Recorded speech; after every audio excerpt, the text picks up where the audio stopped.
The Boss Husband. Credit to the author. 1270-76. Ang mga pangalan po na nandito ay galing sa mga name generator. Kaya kung meron man pagkakatulad sa mga pangalan ng totoong tao o lugar, ito ay tunay na hindi sinasadya. Ang kwentong ito ay rated SPJ. Striktong patnubay sa mga walang jowa. Ito ay bawal din sa bata at matatandang walang asawa. Si Lester na nakasuot ng military suit, naglalakad ng medyo walang kabuluhan patungo sa sarili niyang bahay habang humihikab ng malabong himig. Ang mga security guard at mga katulong na naka-duty ay hindi nagulat nang makita ang kanilang pangalawang batang master sa ganitong kondisyon dahil hindi naman ito ang unang pagkakataon. Naglakad siya papunta sa kanyang kwarto at nagulat siya nang makitang bukas ang ilaw, ibig sabihin ay may naghihintay sa kanya sa loob. Binuksan niya ang pinto at ang nakaupo sa loob ay si Rebecca. Halos 2 AM na ng umaga at mukhang handa nang matulog si Rebecca dahil may makapal na coat sa ibabaw ng kanyang pijama. Nang makitang papasok si Lester, nagpakita siya ng isang matamis na ngiti at tumayo, "Bumalik ka na." Iniisip lang ni inay na babalik ka sa ganitong oras kadalasan. Sok-sok, napakabango ng alak. Kahit na magsasaka ka, hindi ka dapat uminom ng ganoon karami o kung hindi, guguluhin ka na naman ng tatay mo. Tumalikod si Rebecca at naglabas ng isang bote ng porselana mula sa isang insulated na kahon sa mesa habang siya ay nangungulit. Isang mabangong aroma ang lumabas kaagad pagkatapos mabuksan ang takip. "Lester, huwag ka na lang tumayo dyan, halika at uminom ka ng chicken soup, hindi mo ba nagustuhan ang sabaw ni nanay? Nilagyan ko pa ng luya, buti na lang huminahon ka at gumaan ang pakiramdam mo." Nang makita si Rebecca na naglalabas ng sopas habang kinakausap ang sarili, nakatayo pa rin si Lester sa kanyang orihinal na pwesto, bahagyang nakasimangot. "Inay, may kailangan ka ba?" tanong niya. Natigilan siya. "What do you mean, do I need anything? I am waiting for you to drink the soup, uto child."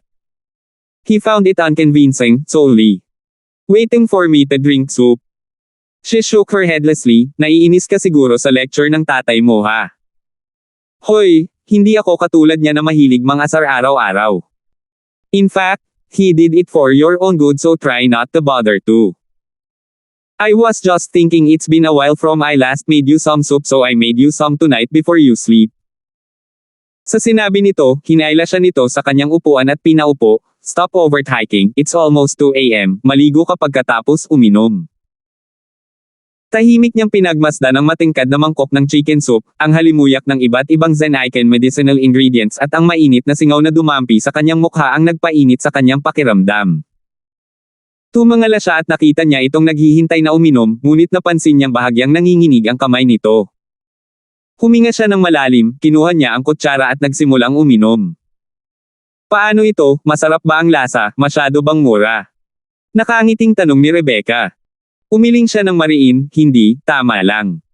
Hindi niya namalaya na medyo paos ang boses niya. "Grabe, Sai, naawa talaga si nanay sa iyo. Napakagulo ng taon noong nakaraang taon, napakaraming nangyari at ikaw, ang iyong ama at ang iyong kapatid na lalaki ay nagkagulo. Pagkabalik mo mula sa Kunlun Mountain, hindi na rin ako nakasama ng mahabang panahon. Lester, huwag kang magalit kay nanay," emosyonal na sabi ni Rebecca. Bahagyang tumango si Lester at nagpatuloy sa pag-inom ng kanyang sopas. Natural na inabot ni Rebecca ang kanyang kamay at marahang tinapik ang likod nito. Ang mga lalaki ay kadalasang nagre-rebel bago sila ikasal, ngunit alam ni nanay na hindi ka masamang tao. Sa hinaharap, mag-ingat ka na lang at huwag masyadong salungatin ang iyong ama at lolo. Kung mas masunurin at iginagalang mo sila, hinding-hindi ka nila gagawing magkakamali. Naramdaman ni Lester na parang kinurot ng kung ano ang kanyang puso at napakasakit. Naramdaman niyang may bamara sa kanyang lalamunan at nangingilid ang mga luha sa kanyang mga mata, ngunit kailangan niya itong tiisin. Hinding-hindi aasahan ng babaeng ito sa tabi niya bagamat nasa kanya ang katawan ng kanyang anak, hindi naman niya ito anak. Siya rin ang pumatay sa anak niya. Duguan niyang kaaway. Ngunit, ibinuhos niya sa kanyang sarili ang pagmamahal ng kanyang ina sa kanyang anak. Siya ay hanggal at pipi, ngunit hindi napigilan ni Lester ang sarili na pagtawanan siya. "Bakit ka natulala? Bilasan mo at uminom ng sopas, marami pa sa kusina kung gusto mo." Tulog ang iyong ama at lolo, kaya hindi mo kailangang mag-alala na darating sila para i-lecture ka, ngumiti si Rebecca. Tumango si Lester at pilit na ginalaw ang kanyang mga labi. Pagkatapos ay nagtanong siya na parang hindi sinasadya, "Inay, nakabalik na ba ang aking nakatatandang kapatid na lalaki at hipag?" Sumakit ang ulo ni Rebecca matapos mabanggit si Justin, "Hindi. Tinawagan ko siya noong hapon pero hindi ko pa rin siya na-contact." Hindi pa sila umuuwi. May nangyari ba? Tanong ni Lester na may maningning na mga mata. Bumantong hininga si Rebecca, pumunta ang iyong kapatid sa full moon banquet ng pamilya Lee at biglang pinatay ang bata mula sa pamilyang Liang ng lalawigan ng Guangdong. Galit na si Commander Shane at sinabi sa pamilya Gibson at Lee na ibigay ang iyong kapatid. Si Lester ay nagpakita ng nakakagulat na mukha, paano ito nangyari? Ang Liang family ay hindi magandang target na pukawin, ano ang dapat nating gawin ngayon? Paano ko malalaman kung ano talaga ang nangyari, hindi rin sasabihin sa akin ng tatay at lolo mo ang mga detalye. Nagpadala sila ng mga tao para makipag-ugnayan sa kanila ngunit walang bumalik. Ang kapatid mo ay hindi isang ordinaryong tao, siguradong magiging maayos siya kaya hindi ako masyadong nag-aalala. Madalas siyang gumawa ng mga bagay na nakakagulat at siya ay masyadong maingat, tulad ng kaninang araw, dinala kanya ng hipag at pamangkin sa labas para sa buong araw hanggang sa gabing iyon, marahil ay hindi na sila bumalik sa labas ng buong araw at hanggang ngayon ay hindi na sila bumalik sa labas, marahil ay hindi na sila bumalik sa buong araw hanggang ngayon sa labas. Sakit ng ulo dahil hindi namin siya makontak, bumantong hininga si Rebecca. Isang ironic na ngiti ang sumilay sa kanyang bibig at nawala sa isang pagkakataon. Ilang beses na napabuntong hininga si Rebecca dahil sa isyu ni Justin at nakangiting nagtanong, "Lester, may asawa na ang kuya mo at may anak pa, may nakikita ka ba ngayon, dapat bang tulungan ka ni nanay?" Natigilan siya ngunit agad na umiling, "Hindi. O tama na." Tinampol ni Rebecca ang kanyang noo, "Hindi mo ba nagustuhan ang anak ng Lysander family, si Lucille Lysander? Hindi naman siya masama actually at pamilyar ako sa kanya, pero parang bumalik ang babaeng iyon sa Mount MA para magtanim, hindi sigurado kung kailan siya babalik. Bakit hindi ko kontaken ang kanyang lola? Inay, ayos lang talaga. Iyan ang nakaraan, tugon ni Lester. Malungkot na tumango si Rebecca, "Sige, ayaw na rin ni nanay na pilitin ka na magpakasal. Masaya ako na nakauwi ka na. Alam kong sinisisi mo pa rin si nanay sa pananatili niya sa Stonegate kasama ang iyong kapatid nang hindi isinasaalang-alang ang iyong mga emosyon.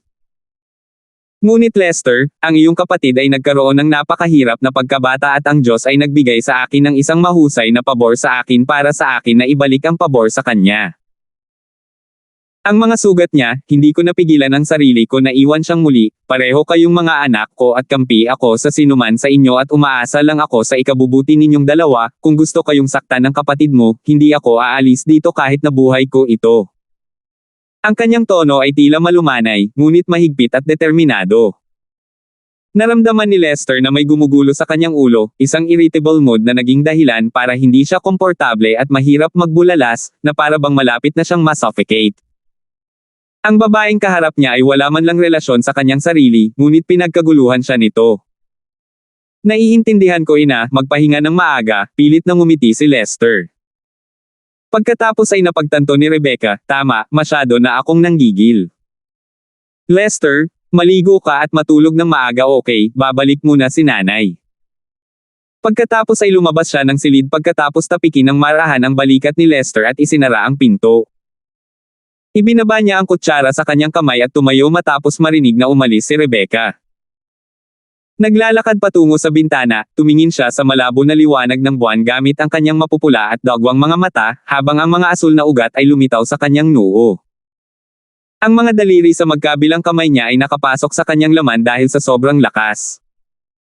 Ngunit, ang silver gray na antimatter na enerhiya ay patuloy na nag-aayos ng mga tisyo ng katawan sa isang iglap at kahit na hinihigop ang dugo. May mga luha sa gilid ng kanyang mga mata, isang mapait ngunit sarkastikong ngiti ang bumungad sa kanyang mga labi, na para bang tumatawa siya sa tono ng pag-aalipusta sa sarili. "Nanay. Haha. Nanay ko. Patay na." Ang madugong insidente sa kabilugan ng buwan ng pamilya Lee ay nagdulot ng anino sa maraming mayayamang pamilya ng Central City. Nang magpadala ang pamilya Liang ng ilang kinatawan at sumugod sa Central City, mas naging viral ang insidente. Madaling araw, sa harap na bulwagan ng tirahan ng Gibson, naruroon ang mga kinatawan mula sa pamilya Liang at ang kanilang mga kaibigan sa pamilya mula sa mga pamilyang Central City. Si Gavin ay tahimik na nakaupo sa master seat at nagpakita ng galit kahit na nakaharap sa isang grupo ng mga uniforme at suit ng militar. Malakas na sinabi ng isang general na may bigot na may pangunahing karakter, Old Marshal Gibson, nandito ang general para kumatawan kay Commander Liang para humingi ng hustisya. Si Commander Liang ay abala sa mga tungkulin sa militar kaya hindi siya makakapunta sa Hilaga, ngunit sinabi na niya na dapat ibigay ng pamilya Gibson ang mamamatay tao, si Justin. Kung hindi, ang 400 sundalong Zen-Icon sa ilalim ng Liang family ay hindi makikipagkompromiso sa malawak na araw na ito. 1271. Si Parley na nakatayo sa tabi ni Gavin ay medyo mabagsik ngunit hindi naglakas loob na ipakita ito, pagkatapos ng lahat, ang pamilya Gibson ang may kasalanan sa pagkakataong ito. Nang makita ang kanyang ama na nananatiling tahimik sa lahat ng oras na ito, siya ay tumugon, Senador Brown, si Commander Liang ay malamang na mali ang pagkaunawa sa konteksto. Maraming mga bisita sa piging kahapon at nakita nila si Leroy na unang nagalit. Ang trahedya ay marahil ay isang pabaya, hindi ito sinasadya. Isang walang ingat na sleep. Haha. Sumagot si Senator Brown, kaninang umaga, nakita na namin ang katawan niyang Master Liang, grabe. Pag-ikot ng ulo ng isang tao, anong klaseng pagkadulas ito? Talaga bang iniisip ng pamilya Gibson mo na natatakot sa iyo ang buong mundo dahil sa reputasyon ng 4 na pangunahing pamilya? Sinusubukan mo bang sabihin sa amin na magpakatanga pagkatapos mong pumatay ng tao? Ang mukha ni Parley ay kasing itim ng tinte at siya ay naiwang tulala. Ang pamilya Gibson ay kumilos ng pasibo sa pagkakataong ito dahil alam nila mismo na sila ay mali. Kung tutusin, sobra-sobra pa rin ang basta-basta na pagpatay sa anak ng iba sa kabila na ang kabilang panig ang unang may kasalanan.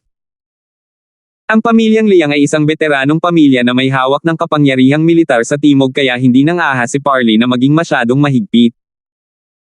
Sa sandaling iyon, bahagyang bumantong hininga si Gavin at sinabing, ako ay matanda na at hindi na ako masyadong nakakaabala sa mga gawain ng mga kabataan.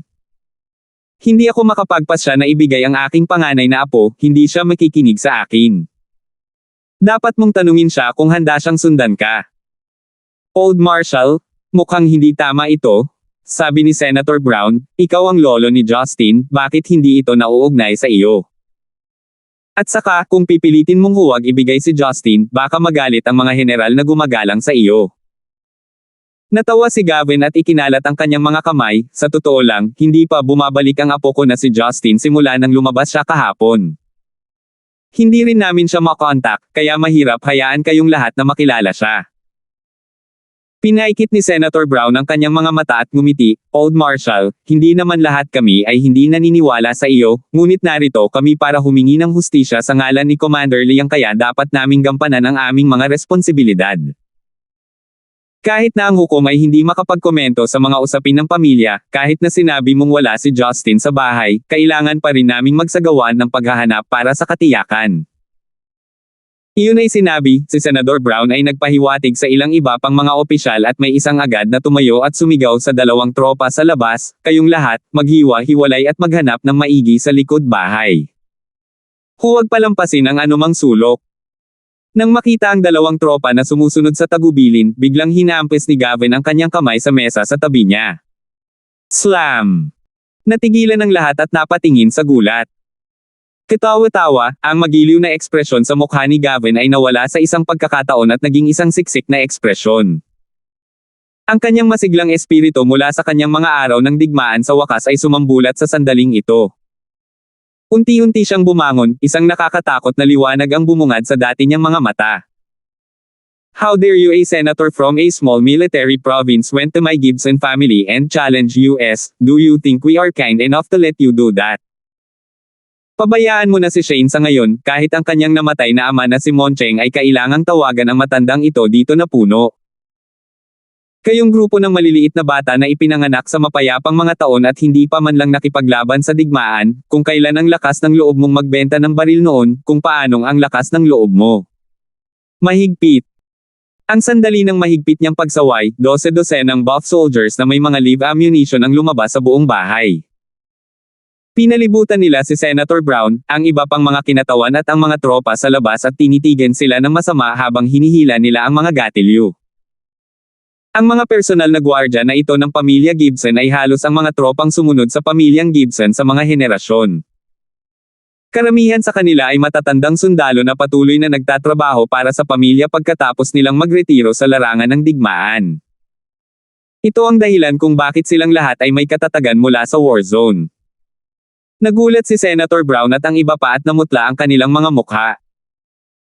Inakala nila na atras ng ilang hakbang ang pamilya Gibson at susubukang lutisin ang usapin, ngunit sinong makakaalam na si Gavin ay nangingibabaw pa rin sa kabila ng kanyang matanda na hitsura. Nakita ni Parley ang matanda ngunit matigas na figure ng kanyang ama at namangha siya.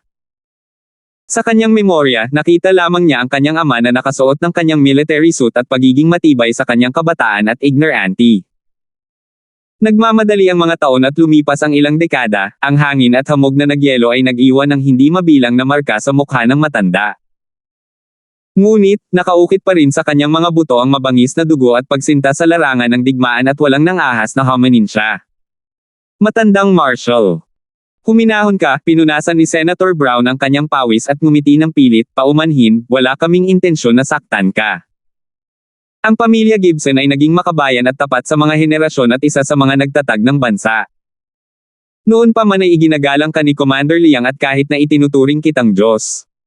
Magwala. Si Gavin ay maingay at mahigpit.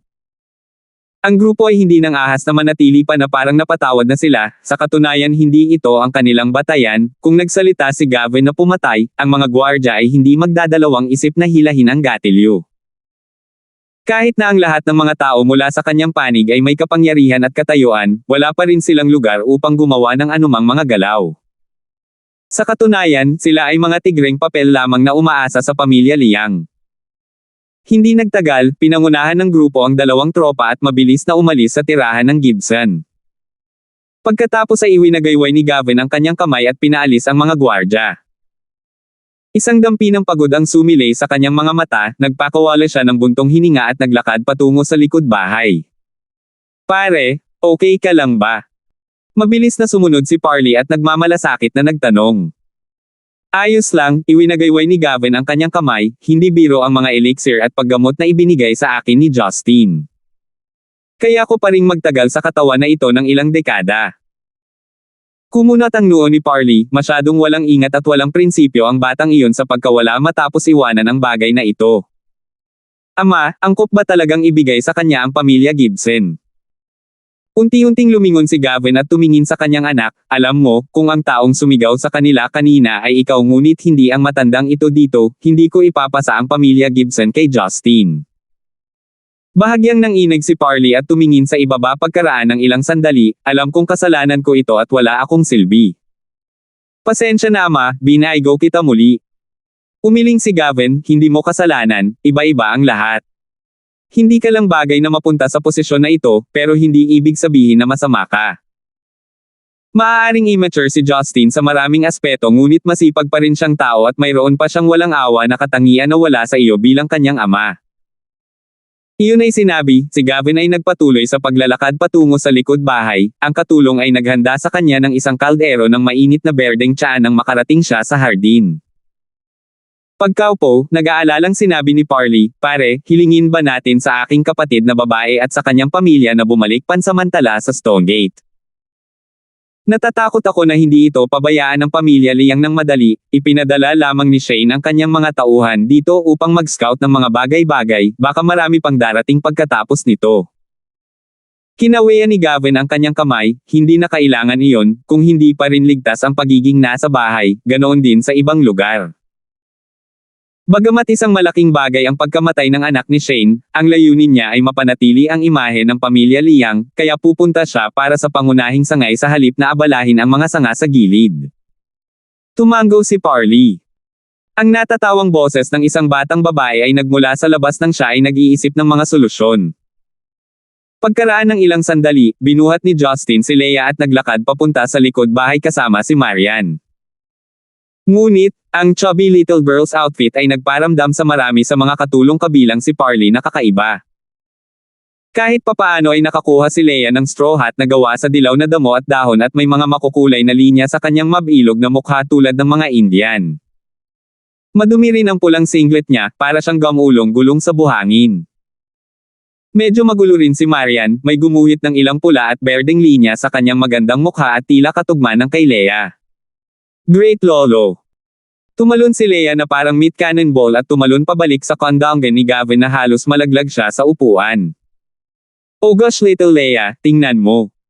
Saan ka naglalaro, bakit hindi ka umuwi kahapon?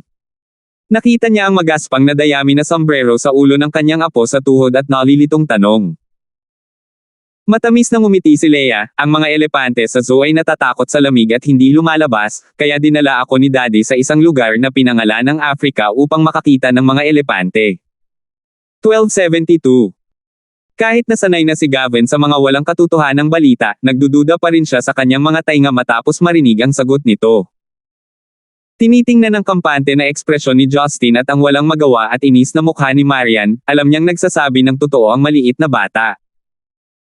Ang paglalakbay mula Central City patungong Africa sa loob ng isang gabi at pagbalik sa umaga ay hindi masyadong nakakapagod para kay Justin, ngunit tila ito ay medyo pinalaki. Great-grandfather Locke, itong sombrero ay bigay ng isang itim na lolo. Inalis ng chubby little girl ang kanyang sombrero at inilagay sa ulo ni Gavin. Halatang isa itong hand-woven straw hat na may bakas ng amoy ng damo. Si Parley, na mukhang mapurol, ay nagsabi, paano ka pa rin nagkakaroon ng mood na pumunta sa Africa pagkatapos gumawa ng ganoong eksena? Ito ay katawa-tawa.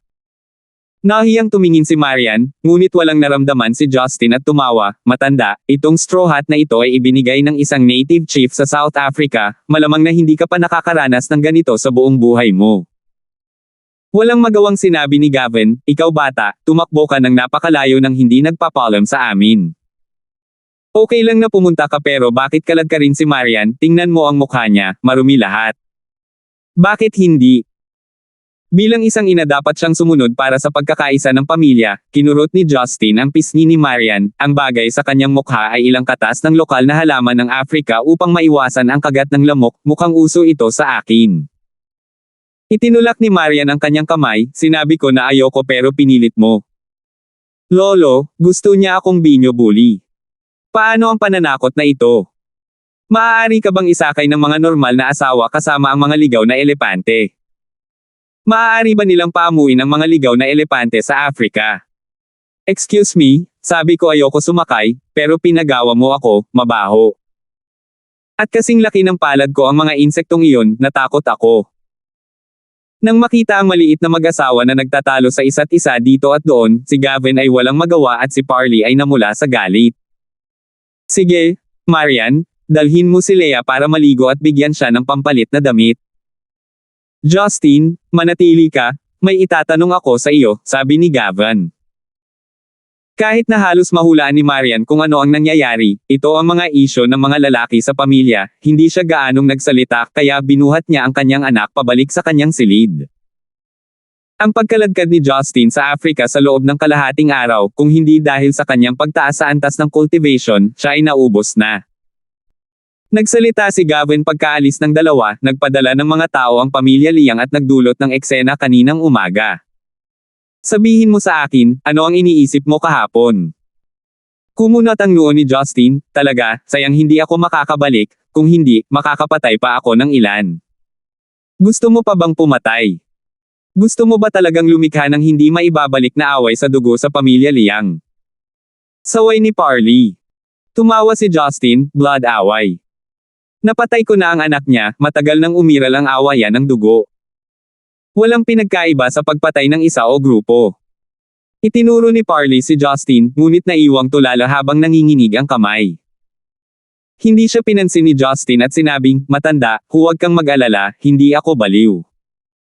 Ang batang iyon ay naghihintay na patayin ko siya kahapon kaya pinagbigyan ko ang kanyang hiling. Para sa mga joker mamaya, makinig na lang tayo sa kanilang drama. Pinaikit ni Gavin ang kanyang mga mata habang humihigop sa kanyang tasa. I know. I don't care about the rest. Kung sino man ang gusto mong patayin, iyon ang negosyo mo. Pero, ang pamilya Gibson ay ipinamana ng ating mga ninuno at hindi ko ito hahayaang mawala. Naiintindihan mo ba ako? Tanong ni Gavin na nakakapaso ang mga mata. Isang bahagyang kurbo ang nabuo sa sulok ng mga labi ni Justin, tinapik niya ang balikat ng matanda, hindi nakakagulat na karapat-dapat kang maging pinuno ng hukbo sa digmaan, walang awa pa rin sa kabila ng iyong edad. Tumingin si Parley sa kanilang dalawa, nalilito, hindi niya maintindihan kung anong klaseng interaksyon ang kanilang nararanasan. Sa sandaling iyon, nag-vibrate ang telepono ni Justin. Inilabas niya ito at nakita ang pangalan ni Duncan. Sa sandaling sinagot niya ang tawag, isang malakas na boses ang sumigaw. You piece of shit. Kuya Gibson, malayo ka na tumakbo ha. 100 beses na kitang tinawagan kahapon. Isang mapait na ngiti ang ibinigay ni Justin, hanggang saan? Ano ang pangangailangan ng madali ang pagkilos? Hehe, hindi naman talaga apura. Nahihiyang sabi ni Duncan, libre ka ba ngayong gabi? Ngayong gabi. Ubo. Mapagpanggap na sabi ni Duncan, medyo matuwid ang pinsan mo na si Rico kahapon, kaya kinausap ko siya pagkatapos mong umalis. Mabait ang batang ito, niyaya pa niya akong mag-hangout sa isang nightclub. Naisip ko na hilingin ko sa mga kapatid ko na sumama sa ganitong klaseng socializing event para sa mga lalaki, kaya nga tinatanong ko kung gusto mo bang sumama sa amin. Isang bakas ng kalokohan ang sumilay sa mga mata ni Justin, pumunta ka lang kung gusto mo, bakit mo ako kalagkarin papasok? At saka, naalala kong sinabi mo na hindi ka interesado sa mga lugar na iyon. Natawa si Duncan, hindi mo alam, napakahigpit ng matandang lalaki sa bahay ko, kung ako lang ang pupunta, hindi siya papayag for sure. Pero, kung pupunta ka, may palusot ako. Tsaka ipinagtanggol ka ng pinsan mo ng asawa mo, willing ka bang bigwan siya? Mas payag ako, kung hindi ka maaari kang pumunta, tumawa si Justin ng walang konsensya. Sa wakas ay nawala ito kay Duncan, sige, putulin mo na. Kuya Gibson, nakikiusap ako sa iyo na umalis ka na, kasama ko si Amelia sa panahon ng panganganak at sa kanyang pagkakakulong noon, nababaliw na ako. Ngayong may pagkakataon na akong makalanghap ng sariwang hangin, maawa ka sa akin. Hindi napigilan ni Justin na tumawa ng malakas habang sina Gavin at Parley ay nalilito. Wala naman siyang balak tumanggi, gusto lang niyang marinig ang katotohanan mula sa lalaking ito para sa ilang libangan. Sa katunayan, ang talagang nakakuha sa kanya ay ang imbitasyon ay ibinigay ni Rico. Nagtataka siya kung may ibang intensyon si Rico. Agad niyang ipinaalam kay Marian pagkatapos niyang magdesisyon. Bagamat nakaramdam siya ng kakaiba sa pagpunta niya sa mga entertainment club, hindi niya ito pipigilan dahil hindi naman siya pupunta mag-isa pero sinabihan pa rin niya itong huwag matulog sa labas. Pagkatapos ng hapunan, personal na nagmaneho si Rico sa kanilang bahay upang sunduin si Justin at umalis sa kanilang destinasyon. Kaibigan ko ang pinsan na kapatid, si Sister Carmela, ang may-ari ng Pink Lady. Palagi niya kaming padadalhan ng magagandang sisiw at ang alak dito ay lahat imported na produkto, tiyak na babagay sa iyong panlasa, nasasabik si Rico. Casual na tanong ni Justin, kami lang ni Duncan ang inimbitahan mo. Nope, umiling si Rico, hindi ba sinabi sa iyo ni Kuya Lee? Darating din si Kuya Lester, natanong ko na rin si Oscar, pero natatakot ang batang iyon sa selos ng fiancé niya kaya hindi siya naglakas loob na lumabas, haha. Tumango si Justin at tumahimik. Pagkarating nila sa Pink Lady, naghihintay na si Duncan sa pasukan. Sa ilalim ng makikinang na neon lights, ang single-eyed na lalaking ito ay nagpasigaw at sumipol sa maraming sisiw sa kalye. Brother Gibson, bihira akong pumunta sa mga lugar na ito at medyo kinakabahan ako, bulong ni Duncan kay Justin na may matigas na mukha.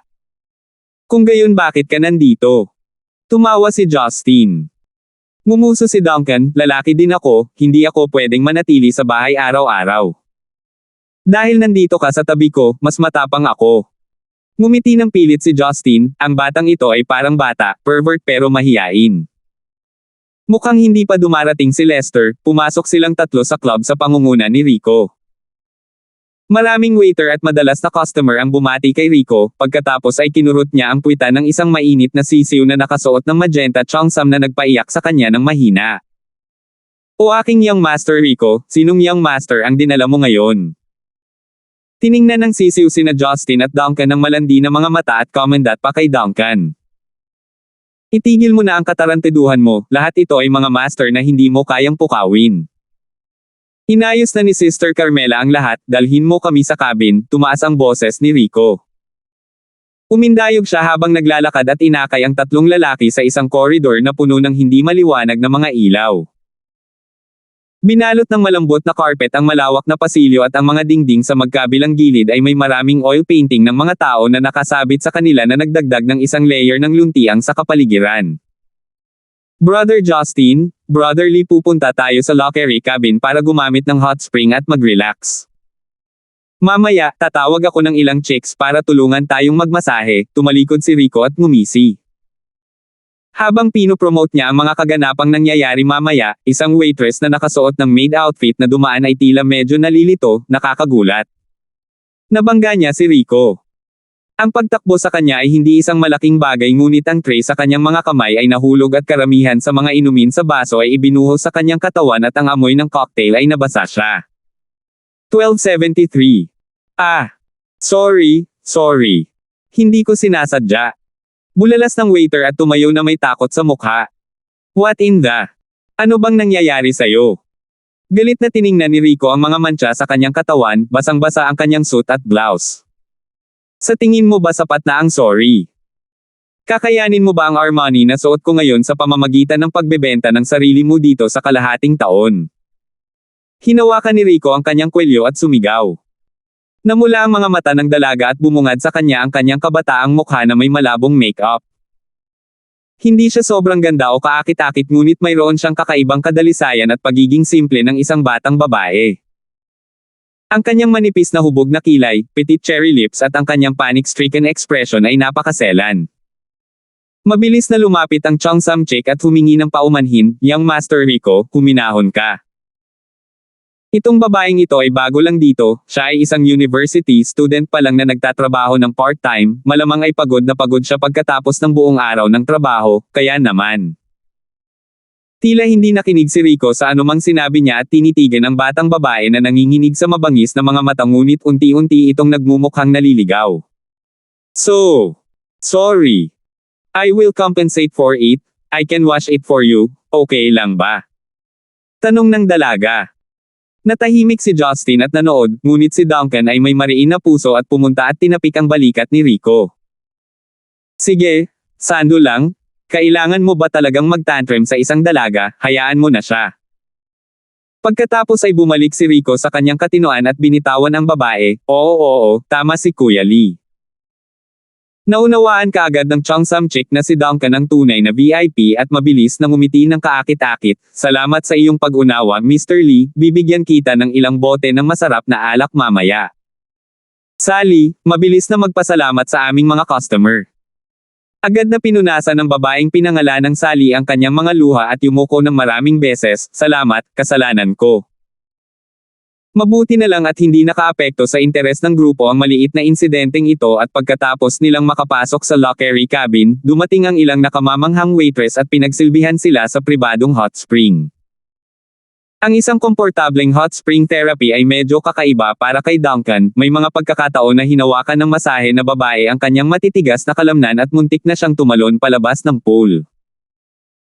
Tawa ng tawa si Justin nang namumula si Duncan ngunit pilit pa ring tinitiis ang pakiramdam na parang wala lang.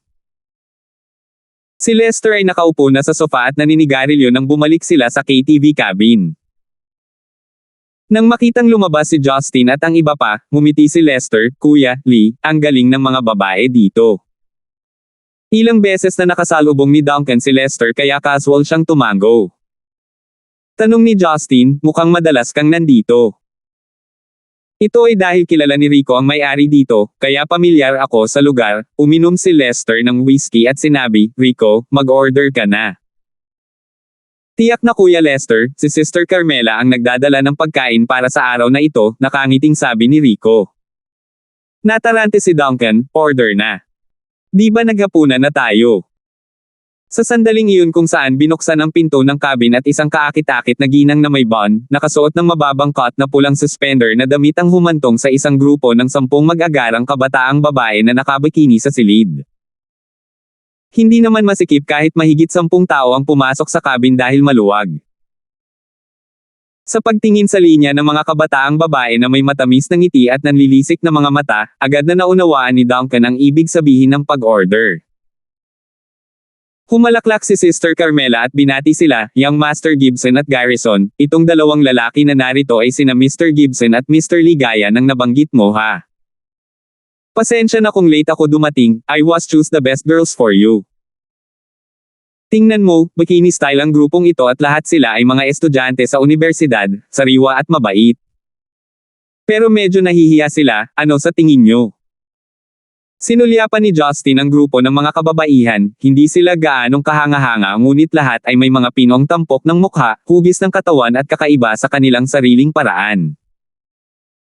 Lumunok si Duncan at bumulong sa tenga ni Justin, Brother Gibson, first time kong gawin ito, pwede ba akong pumili lang? Malinaw, maaari mo ring piliin ang may-ari kung gusto mo, itinuro ni Justin si Sister Carmela. Kakaibang sabihin na parang pamilyar si Sister Carmela kahit na siya ay nasa early 30s pa lamang at hindi pa nakita ni Justin ang kanyang mukha noon. He used his divine sense to analyze her but she didn't have any cultivation in her and her body was just like a normal human. Gayunpaman, dahil ang lahat ay masyadong normal, ito ay nadama na espesyal kay Justin at siya ay naging interesado.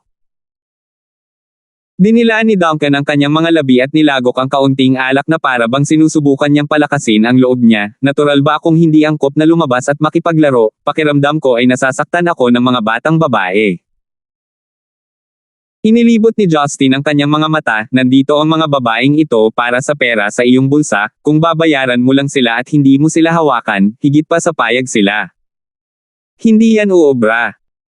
Nandito ako para magpakitang gilas, para hindi laging sinasabi ng mga tao na mahigpit akong asawa.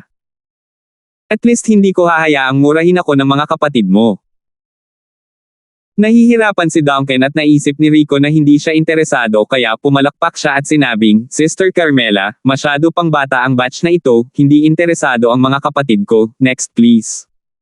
Ayos. Si Sister Carmela ay mabilis din mag-isip, nag-walk out ang mga bikini beauties matapos makita ang kanyang hand gesture. Ang sumunod na batch na pumasok ay isang batch ng mga mapang-akit na babae na naka-cheong sim. Halatang mas mature ang mga babaeng ito, hindi lang dahil sa makeup nila, mas curvy at plump ang katawan. Mga Ginoo, ito ang mga pinaka-culture dito, lahat sila ay nagtapos mula sa mga prestihiyosong universidad. Hindi kami nagsisinungaling kaya kung gusto mo silang subukan ng kaunti, hindi ka nila pababayaan. Pero, hindi bababa ang kita mula sa trabaho, kaya mas mahal sila ng kaunti kaysa sa mga dati, ngunit hindi ka mag-aalala tungkol sa mga numero, tama. Nakangiting pakilala ni Sister Carmela sa kanila. Lumiwanag ang mga mata ni Duncan. Hindi man siya playboy, nagustuhan pa rin niya ang magagandang babae. Ikinawit ni Lester ang kanyang kamay sa dalawa sa mga sisiw na may mahabang buhok at mabilis silang lumapit at pinagsilbihan siya. Kuya Lee, kung ayaw mo sa kanila, mas marami si Sister Carmela. Gusto mo ba yung nasa 30s, 40? Food. Blondes. O menor de edad? I can get you whatever type. Ngumiti ng masama si Rico. Umubo si Duncan at bumilis ang tibok ng puso niya, hinding-hindi niya mahawakan ng mga menor de edad na babae. Pagkatapos ay ikinawin niya ang kanyang kamay sa dalawang medyo matambok at kaakit-akit na mga babae. Hindi mapigilan ni Justin na matuwa. Sa aspeto ng hitsura, ang dalawang babaeng ito ay kapareho ng uri ni Amelia. Sa pagtatapos ng araw, pinili ni Duncan ang mga katulad ng estilo ng kanyang asawa. Young Master Gibson, alin ang gusto mo? O dapat ba akong magpalit ng isa pang batch para sa iyo? Mayroon kaming bagong batch ng mga husband-wife style dito, baka magustuhan mo sila, kinindatan ni Sister Carmela ang kanyang mga mata at ngumiti ng hindi sigurado. Ngumiti si Justin, hindi ako interesado sa mga may bahay ngunit interesado ako sa isang tulad mo. Ang ngiti ni Sister Carmela ay naging matigas, tila hindi niya inaasahan na sasabihin iyon ni Justin, hehe. Nagbibiro siguro si Young Master Gibson, matanda na ako, tsaka, abala ako sa negosyo. Wala akong pakialam kung ganoon, kailangan mong samahan ako ngayong gabi. Kung ayaw mo, itatapon ko ang lugar na ito ngayong gabi, walang ekspresyon na sabi ni Justin. Ang tingin ni Sister Carmela ay tila hindi sinasadyang dumapo kay Lester ng ilang beses, pagkatapos ay mahina niyang sinabi, kung gayon, hindi ako makakalaban sa inyo mga Ginoo.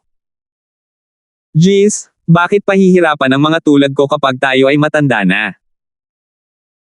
Matapos ipadala ang iba pang mga sisiw, si Sister Carmela ay naglakad patungo kay Justin at naupo, isinandal ang kalahati ng kanyang katawan sa kanya.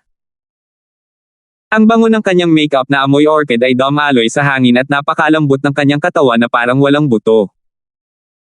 Hanggat bahagya kang tumingin sa ibaba, makikita mo ang malalim na kanal at ang mga puting bola ng nyebe, kitang-kita ang kanyang alindog ng isang mature na babae.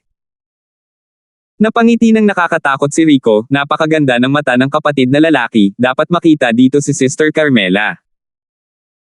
Sabi ni Sister Carmela, Young Master Rico, huwag mo muna akong pag-usapan, bakit hindi ka pumili ng makakasama mo ngayong gabi? Biglang tumayo si Rico at ngumisi, wala ka bang part-time worker dito na nagngangalang Saliwo? Dalhin mo siya sa katabing kwarto, gusto ko siya ngayong gabi. 1274. Agad na kumunat ang noo ni Sister Carmela pagkatapos marinig ang sinabi niya, Young Master Rico, hindi naman sa gusto kitang pabayaan pero alam mo namang hindi natin mapipilit iyong mga estudyanteng naririto para lang sa trabaho, hindi sila katulad ng ibang mga babae. Kalokohan, may mga nagtatrabaho pa bang babae na hindi handang ibenta ang sarili kahit bigyan ko pa siya ng pera? Naiinis na sabi ni Rico.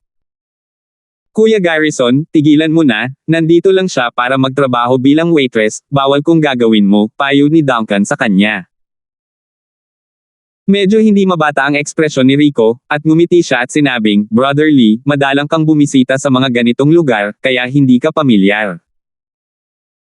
Marami na akong nakita sa mga mapagpanggap na babaeng ito, sa katunayan, handa silang gawin ang lahat basta't bigyan mo sila ng mas maraming pera. Bukod pa rito, ang mga lalaki ay karaniwang nangingibabaw na nilalang, tanging sa isang walang kakayahan na mga lalaki ang maaaring magpatuloy sa gayong mga bulaklak sa mundong walang kakayahan. Yung mga pamamaraan din para makaalis ng mas matalino pagkatapos maglaro, kung pipiliin mo lang yung marunong lang magpakita ng puwet sa'yo, sobrang boring na. Sumimangot si Duncan ngunit pagkatapos na sumulyap kay Justin, tumahimik siya.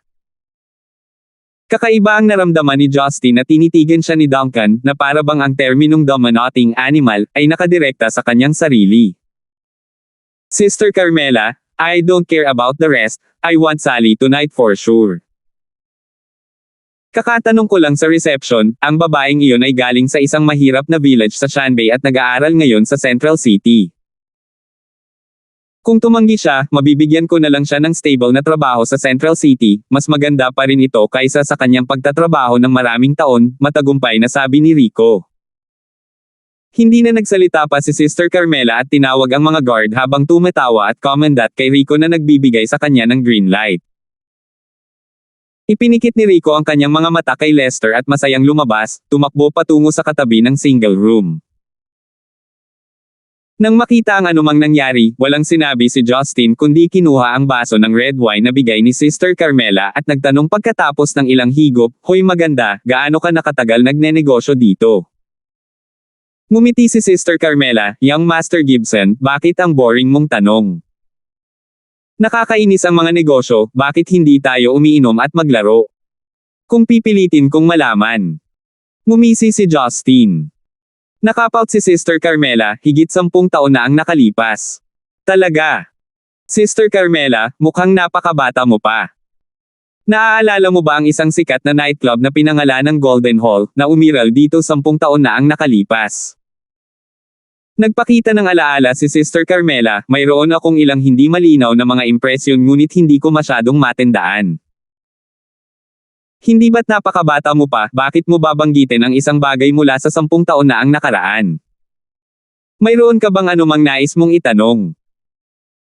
Napabuntong hininga si Justin, mayroon akong master na may apelyido ng Song, noong nasa ibang bansa kami sinabi niya sa akin na mayroon siyang matandang manliligaw sa Central City.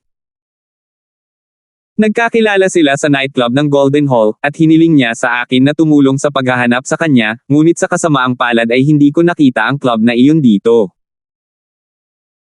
I'm sorry kung ganoon, hindi kita matutulungan. Marahang hinaplos ni Sister Carmela ang kanyang balikat at sinulyapan niya si Lester na tahimik. Pero parang wala siyang narinig at nakikipagbiroan sa dalawa pang sisiw. Napansin ni Sister Carmela na hindi nagre-react si Lester at sinabi niya, "Young Master Gibson, kung madalas kang dumaan, baka mababantayan kita. Medyo pamilyar ako sa lugar, marami ring matatanda dito." Magpapasalamat ako kay Sister Carmela, makahulugang ngumiti si Justin. May bakas ng pagdududa sa mga mata nito ngunit nag-propose pa rin ito ng toast sa kanya. Sa sandaling ito, isang malakas na ingay na tumatakbo mula sa labas ng silid. Bang! Malakas na itinulak ang pinto at isang maselang figure ang pumasok. Ate Lo. Ate Carmela, mangyaring iligtas ako.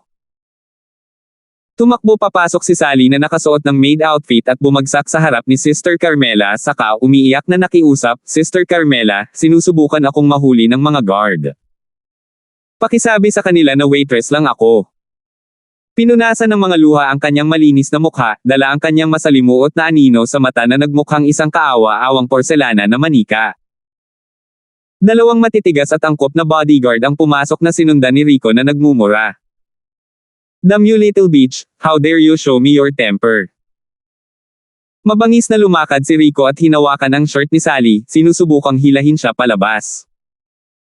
Sinubukan niyang tumakas, ngunit binuhat siya ng dalawang bodyguard at wala siyang magawa.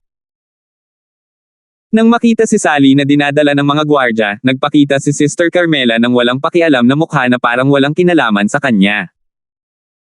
Si Duncan ay binibigyan ng alak ng dalawang sisiw at hindi nakasagot sa oras. Pagkatapos ay sumigaw siya pagkaraan ng ilang sandali, "Hoy! Rico, bitawan mo ang babae." Mukhang napahiya si Rico matapos sigawan at matigas na sumagot, "Brother Lee, huwag nating sirain ang interes ng isa't isa dahil nandito tayo para maglaro. Iyan ba ang interes na tinatawag mo? Hindi mo ba sinusubukang mang-rape? Kung hindi ito gagawin ng babae, hindi mo siya mapipilit," nakasimangot si Duncan. Biglang pinisil ni Rico ang baba ni Sally at bumulong ng ilang salita sa kanyang tenga. Pagkatapos ay nagtanong siya, "Sally, sinabi mo sa master na ito ang totoo, handa ka bang sumama sa akin?" Naluluha ang mga mata niya pero tumango pa rin siya. Natigilan si Duncan, "Hoy babae, nasa tamang pag-iisip ka ba? Huwag kang matakot, sabihin mo sa akin, pinagbantaan ka ba niya?" Kinagat ni Sally ang kanyang mga ngipin at umiling. Agad nang umiti si Rico, "Brother Lee, tingnan mo kung ano ang sinabi ko sa iyo. Ang mga babaeng ito ngayon ay bukas ang isipan basta't binibigyan mo sila ng ilang mga benepisyo. Mag-e-enjoy ka at maglibang ako kasama ang batang babaeng ito sa tabi." Nang makitang hinihila ni Rico ang babae, nakaramdam pa rin ng pagkabalisa si Duncan. Pinayuhan ni Lester sa isang tamad na tono, "Young Master Lee, isave mo ito. Siya ang pumili, makakatanggap siya ng mga benepisyo." "Hindi," umiling si Duncan pagkatapos mag-isip sandali at pumunta kay Justin, "Brother Gibson, si Rico ay pinsan mong kapatid kaya dapat mo siyang kausapin. Halatang pinagbabantaan niya ang babae, hindi ako makakapayag na mag-slide ito." Humalaklak si Justin, "At sinabi mong narito tayo para sa libangan, sa palagay ko sinusubukan mong hanapin ako ng gulo." Iyon ay sinabi ngunit nakikita ang kanyang seryosong mukha, si Justin ay makatayo lamang at maglakad patungo sa kabilang silid. Mabilis na sumunod si Sister Carmela na nag-aalala na parabang natatakot siya na may malaking mangyari. Sa sandaling marating ni Justin ang pasukan ng silid sa tabi, ang tunog ng walang tigil na pag-iyak at sigaw ni Sally ay maririnig. Sumenya si Justin at si Sister Carmela sa likod niya ay maaari lamang humiling sa mga gwardya na umalis. Pagkabukas ng pinto, dalawang figure ang makikitang gumugulong sa malaking kama sa ilalim ng madilim na liwanag. Pinunit ni Rico ang maid outfit ni Sally, nalantad ang kanyang maputing balat na nalalatagan ng nyebe at nalantad ang kanyang dibdib. Nang marinig ang pagbukas ng pinto, tumalikod si Rico at natigilan nang makitang si Justin iyon, "Brother Justin, ikaw. Bakit ka nandito?" Pumunta si Justin sa harapan at hinayla si Rico mula sa kama ng may malamig na mukha, lumabas ka, makipaglaro sa mga babaeng handang gawin. Nagdilim ang mukha ni Rico ngunit walang lakas ng loob na magsabi ng kahit ano, sige, dahil pinipigilan din ako ni Brother Justin kaya pakakawalan ko siya, magkapatid pa rin kami. Sa sinabi nito, ngumuso siya at lumabas ng silid, sinundan ni Sister Carmela upang aliwin siya. Niyakap ni Sally ang kanyang mga tuhod sa kama, nanginginig at naluluha, tumingin siya kay Justin at sinabing, salamat, sir. Umupo si Justin sa tabi ng kama at nakangiting nagtanong, akala ko noong una ay umaarte ka, pero ngayon, hindi ko akalain na peke ang emosyon mo kaya lumapit ako at tumulong. Pinunasan ni Sally ang kanyang mga luha at sinabing, anong gawa? Wala, tinitigan ni Justin ang babae saglit at wala siyang mahanap na espesyal kaya ngumiti siya. Bagamat naghihinala sina Lester, Sister Carmela at Rico, walang espesyal sa kanya ang babaeng ito. Sa paghusga sa kanyang hugis ng katawan, posture sa paglalakad at kanyang mga galaw, malinaw na masasabi ni Justin na siya ay isang birhen pa. Malamang ay nag-o-overthink siya, paano naging bitag ang tila nagkataon lang. Nang makitang lalabas na siya, mahinang nakiusap si Sally, Sir, maaari mo bang sabihin sa akin ang iyong numero ng telepono? Gusto kong pasalamatan ka balang araw, sinabi sa akin ng aking ama na kung hindi mo susuklian ang kabaitan ng isang tao, magugulat ka sa kidlat. Ang accent ng babae ay naging rustic at napatulala si Justin. 1275. Nang makita ang matigas ang ulo ngunit taos-pusong ekspresyon ng babae, masasabi lamang ni Justin sa kanya ang kanyang numero kung hindi ay baka kaladka rin siya ng batang ito at hindi siya pakakawalan. Pagkatapos bumalik sa cabin, nagsasaya na sina Lester at Duncan. Bagamat hindi pa lubos na nasisiyahan si Rico, nagpainom pa rin siya ng dalawang babae sa kanya. Pagkatapos ay tinawag ni Sister Carmela ang ilang mga sisiw na nakauniporme at sinamahan si Justin na uminom hanggang hating gabi. May cultivation practices si Duncan para hindi siya malasing. Tumayo siya at hinayla si Justin na nagpapahiwatig na dapat silang umalis. Natural na ayaw niyang magbayad para sa ganitong uri ng mamahaling aktibidad sa entertainment base sa kanyang kuripot na personalidad, buti na lang si Rico ay nakahanda ng husto. Naglabas siya ng ilang salansan ng cash at lahat ng mga sisiw ay flattered. Pagkatapos umalis sa Pink Lady, si Duncan ay nagmaneho pauwi at sinundan ni Justin ang kotse ni Rico. Pagdating niya sa bahay, pumasok ang tawag ni Duncan. Napakaseryoso ng boses niya, Brother Gibson, gumawa na ako ng exception this time para samahan ka sa solve the case. Hindi mo alam kung gaano ako hindi komportable na nagtago kay Amelia. Nakangiti si Justin habang naglalakad patungo sa likod bahay, akala ko nagsasaya ka dahil wala kang halaga. Cut that shit? Baka hindi ako kasing yaman mo, pero nasa akin pa rin ang pride ko bilang ama ng anak ko. Pagmamalaking sigaw ni Duncan sa nagtanong, balik sa paksa, may nakita ka bang kainahinala? Ginawa ko, ngunit hindi gaanong, napangiti si Justin sa kanyang mga labi, at least alam ko na hindi si Sister Carmela ang tunay na may-ari ng club, kahit na siya ay eksaktong kapareho ng may-ari noon, hindi pa rin siya iyon. Bakit? Remember I mentioned Golden Hall. Alam mo ba kung ano iyon? Paano ko malalaman? Di ba sabi mo tinutulungan mo ang amo mo na maghanap ng iba? Natarante si Duncan. Huwag kang walang muwang, natatawang sabi ni Justin, ginamit ko ang aking telepono para maghanap tungkol sa Pink Lady, habang papunta kami doon at Golden Hall, ang pangalan ng club 5 taon na ang nakakaraan. Hindi man lang alam ng Sister Carmela na iyon ang pangalan ng kanyang tindahan dati ngunit sinabi niya na isang dekada na siyang nagtatrabaho doon. Ipinahihiwatig nito na pinalitan lang niya ang aktwal na tao sa bahay at pinananatili niya kamakailan ang aktwal na trabaho. Si Lester, although he had good acting skills, she didn't but this still can't justify their relationship. Natigilan si Duncan, bakit hindi mo nahuli ang kapatid na Lona iyon? Tanungin mo siya ng husto. Sino ang nakakaalam na maaaring nakikipagtambalan siya kay Lester o maging sa pamilyang Liang? Maging ang pamilyang Liang, na si Sister Carmela o kahit na sina Lester at Rico, hindi ko akalain na sila ang nasa likod ng lahat ng ito. Hindi pa umabot sa sukdulan ng laro, kung masyado akong padalos-dalos, paano ko mahuhuli ang huling dragon? Tumawa si Duncan, natatakot ako na baka hindi na sapat ang iyong gana sa oras na iyon, ako. Ay nako, kakausapin kita mamaya, sa palagay ko umiiyak ang anak ko, bye. Agad niyang ibinaba ang tawag. Mapait na ngumiti si Justin, tila ang taong ito ay nagbago mula sa isang matigas na sundalo tungo sa isang super dad. Pero siya mismo ay medyo naiinggit, sa totoo lang may anak siya pero nang lumitaw ito sa buhay niya ay malaki na itong sanggol kaya hindi niya naranasan ang infant stage. Before he knew it, nakarating na siya sa kwarto niya sa likod bahay. Bukas pa rin ang ilaw sa kwarto, halatang naghihintay pa rin si Marian sa kanyang pagbabalik.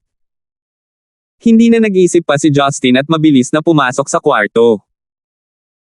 Sa loob ng Pink Lady, sa isang marangyang kwarto na eksklusibo sa may-ari. Si Lester ay nakahiga sa malaking kama na may sigarilyo sa kanyang bibig. Si Carmela, hubot-hubad, nakahiga sa pagitan ng mga paa ng lalaki, ay ginagamit ang kanyang pink na dila na marahang bumabalot sa kanyang maringal na ugat. Pagtingin sa lasing na babae, sumilay sa kanyang mga mata ang isang kislap ng lamig at bigla niyang tinapakan ang tiyan nito. Oh! Umiyak si Carmela at tinitigan si Lester sa gulat at gulat. Bata, ano bang nagawa kong mali, bakit mo ako sinapak? Galit na umiling si Lester, imbes na asong babae, sa tingin ko ay sa baboy ang utak mo. Ilang beses ko bang sinabi sa'yo na maghanda? Alam mo ba na Golden Hall, na binanggit ni Justin kanina ay ang pangalan ng lugar na ito 5 taon na ang nakakaraan? Hindi pa ba sapat ang takdang aralin mo bago ito? Hindi ba't sinabi ko na sa'yo na sa Stero, ang ganap na pumalit sa karakter na ito? Ano? Natigilan si Carmela at sinabing, ako. Nag-research ako tungkol sa babaeng ito, pero hindi ko inisip ang history ng shop na ito. At saka, 5 years ago pa. Tapos, bakit hindi niya ako ini-expose? Ngumuso si Lester, hindi siya kasing tanga mo. Kaya lang hindi niya mahulaan kung sino ang nasa likod ng lahat ng ito, pero mayabang pa siya para isipin na kaya niyang ayusin ang mundo sa isang iglap. Mukhang kilala mo siya. Dahil hindi ako ang pangalawang Brayden, tumawa si Lester. Pinaikit ni Carmela ang kanyang mga mata, so ano ang gagawin natin ngayon? Ngumisi si Lester, gawin mo lang ang dapat nating gawin, pumunta gaya ng plano. Ang mga hakbang ko ay ipaalam sa kanya na ito ay dinisenyo, ngunit wala silang magagawa kundi tanggapin ito. Nang makita ang nakakatakot na ngiti ni Lester, nagpakita rin si Carmela ng mapaghiganti na apoy sa kanyang mga mata na para bang ang malupit na sipa na natamo niya kanina ay wala. Kinaumagahan, nang maglakad sina Justin at Marian patungo sa dining area sa harapan, iniinom na ni Leia ang kanyang lugaw na oat sa isang malaking mangkok. Halos vegetarian ang almusal kaya bahagyang nakasimangot ang chubby little girl habang kumakain, pero para mapuno ang tiyan, determinado siyang kumain. Ang ikinagulat ni Justin ay, si Rebecca lang ang naroon, sina Gavin at Parley ay wala dito at si Lester ay hindi nakita sa umaga. Inay, saan nagpunta ang matanda? Umupo si Justin at hinawakan ang ulo ng kanyang anak gamit ang isang kamay, pagkatapos ay kumuha ng tinapay gamit ang isa pa habang nagtatanong. Si Rebecca ay mukhang nag-aalala at pinilit na ngumiti. Maagang umaga, ang mga general mula sa Central City Military District at Commission ay dumating para sa isang pulong. Ang pamilyang Liang ng Southwest District ay tila nagdulot ng ilang problema. Sumimangot si Justin, bakit hindi mo sinabi sa akin dahil tungkol ito sa pamilya Liang? Kilala ang ugali mo sa matataas na antas ng militar at Central City, iniisip ng mga taong iyon na masyado kang mamamatay tao at natatakot na baka magdulot ka ng mas malaking eksena kaya iniiwasan ka nila habang sinusubukan nilang aliwin ang pamilya Liang, bumantong hininga si Rebecca. Ngumuso si Justin at naglakad palabas na may dalang tinapay sa kanyang bibig. Malamang na si Parley ang nagsabi sa kanya na huwag magsalita ng anuman, ngunit alam niyang imposibleng magtago sa kanya kaya naibuhos niya ang lahat. Pinanood ni Marian si Justin na lumakad palabas at may gustong sabihin ngunit nag-alinlangan. Bagamat sa madaling sabi ay alam niya kung ano ang nangyari, ito ay isang bagay pa rin para sa mga matataas na antas ng Zenica. Siya bilang isang negosyante ay hindi nais na magdulot ng higit pang gulo sa kabila ng pagkakaroon ng masamang pakiramdam tungkol dito. Nasa pangunahing bulwagan ng panauhin ng Gibson residence ngayon. Binasa ng maigi ni Gavin ang impormasyon sa kanyang kamay at ibinagsak ang mga papel sa mesa na madilim ang mukha. Ang matandang nakaupo sa unang upuan ay si Martian. Bilang pinuno at deputy premier ng Security Bureau, tiyak na magiging mas tumpak ang kanyang impormasyon. Si Old Master Gibson, lahat ng Navy, Land at Air Forces mula sa West Province at ang 5 pangunahing North at South Provinces ay susugod sa Guangdong Province ngayon. Ang parada ay magsisimula bukas ng husto sa tanghali, sabi ni Martian. Humph, isa lang siyang military district commander at naglakas loob siyang lumampas sa kanyang mga autoridad at pakilusan ang mga tropa nang wala saan sa kanyang parada, literal na ipinahihiwatig niya ang panggigipit sa ating sentral na distrito. Galit na sabi ng isa sa mga general ng komisyon ng militar. Ito ay higit pa sa panggigipit, sinasamantala niya ang pagkakataon ng kalunos-lunos na pagkamatay ng kanyang anak upang ipakita sa amin kung gaano kaprestihiyoso ang pamilyang Liang sa lalawigan ng Guangdong. Kung makikipagsanib puwersa siya sa mga bansang NATO na nagsasabi na sila ay inapi ng paniniil, kahit na hindi kami mapatay, ang ating pambansang hukbo ay kailangang magbalat ng isang layer ng balat, sabi ng isa pang general sa upuan at sinabi ni Parley sa isang nahihiya at galit na mukha, mahal na lahat, ang lahat ng ito ay dahil sa aking hindi masunurin at masamang anak.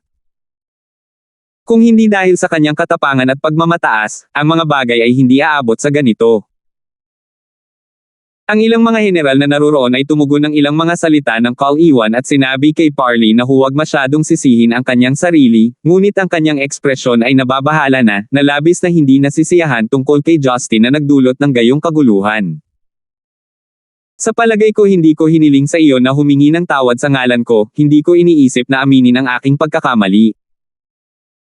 Si Justin ay pumasok sa bulwagan habang kumakain ng tinapay at tumingin sa mga general na iyon na may madidilim na mukha at kinuha ang mga papel na binabasa ni Gavin. 1276. Narinig ko na ang pangunahing puwersa ng distrito ng militar na iyon ay binuo ng kanyang matandang ama na umakyat sa mga bundok at umiwas sa mga bala ng artillery sa likurang base noong panahon ng digmaan ng paglaban. Pangalawang henerasyon pa lang ito ng mga pinuno, ang kanilang espiritong militar ay halatang kabilang sa kanilang pamilya at normal lang sa mga tropa na makinig sa pamilya Liang. Bakit ba kayo masyadong makulit? Sinuri ni Justin ang ulat at sinabing casual. Humph, what do you know about it? Alam mo ba kung anong chain reaction ang aidudulot nito? Not to mention that the people of the 5 provinces will panic, if we allow him to continue acting like this. The other military districts, especially those from Northwest region, follow the parade. How can the image of the central government? Sino ang dapat pakinggan ng mga tao sa bansang ito? Galit na sigaw ng isa sa mga general sa gitna. Pinasok ni Justin ang natitirang tinapay sa kanyang bibig at ngumunguya habang tinanong niya si Gavin, matanda. Sinasabi mo, talaga bang napakalaking problema ito? Ipinikit ni Gavin ang kanyang mga mata at nahulog sa malalim na pag-iisip, may punto si General Brown. Si Shane ay nangingibabaw sa timog sa loob ng mga dekada kasama ang pagkakakilanlan ng kanyang ama na si Moncheng bilang tagabuo ng hukbo at hindi siya kailanman nagkaroon ng pusong aktwal na makipagkompromiso. Sa simula pagkatapos ng 2 pang henerasyon, nang ang mas matandang pangkat ng militar at ang kanilang mga kaapo-apuhan ay hindi mamamatay, ngunit ang pamilyang Liang ito ay hindi mamamatay. Maaga, nagsusugal siya. Tama ang Old Marshal, iminumungkahi kung magpadala kaagad ng isang kinatawan sa lalawigan ng Guangdong upang makipag-ayos at subukan ang limitasyon ng pamilyang Liang. Patawarin mo ako sa pagiging prangka, ang iyong panganay na apo ay dapat ding managot sa bagay na ito. Galit na pinandilata ni General Brown si Justin. Gusto mo ako ang managot? Ngumisi si Justin, hinihiling ba ninyo sa akin na bayaran ko sila ng aking buhay? O hinihiling ninyo sa akin na ayusin ang bagay na ito? Mag-ayos ka. Niloloko mo ba ako?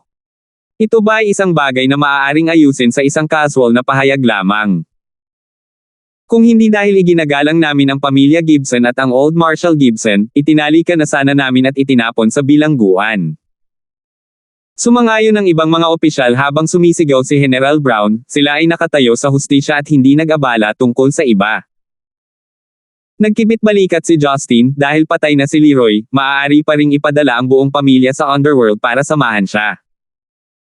Kung ganoon nga, maaari pa nating kanselahin ang parada bukas, hindi ba mas mabuti? Tumikim ang isang chubby central official, haha. What a joke. Talagang napaka-prestihiyoso ng pamilya Gibson, pero hindi lahat ng pamilya ay matatakot. Sa tingin mo ba ay madaling pakitunguhan ang pamilyang Liang? Naiisip mo bang gamitin ang kapangyarihan ng pamilyang Gibson para labanan ang digmaang sibil? Hinahayaan ng Central City at Jiangnan Military Districts na lumaban ng buong puwersa at lumikha ng isang trahedya mula sa aming panig, mas maganda ang iniisip mo sa Zenica. Pabayaan na lang ang mga masters na palihim na nagbabantay, kasama lang ang 3,000 special forces na nakipaglaban sa hangganan ng Timog Asya sa buong taon, kahit na may kakayahan ka, sa tingin mo kaya mo silang talunin ng sabay-sabay. Ang grupo ng mga opisyal at general ay lahat ay nakatitig kay Justin ng masama, na parang gustong itali siya at ipadala sa lalawigan ng Guangdong para sa katiyakan.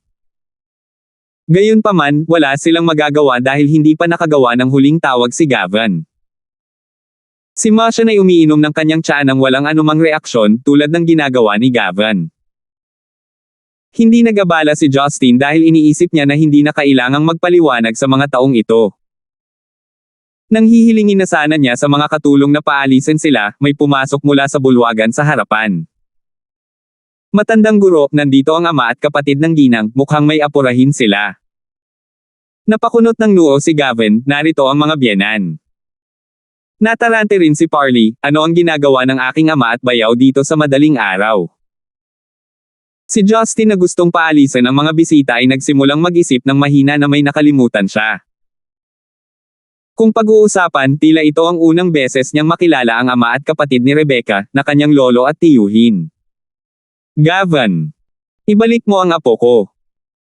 Nang isang magaspang na boses ang pumasok mula sa labas, lahat ng mga opisyal na naruroon ay bahagyang nanginag.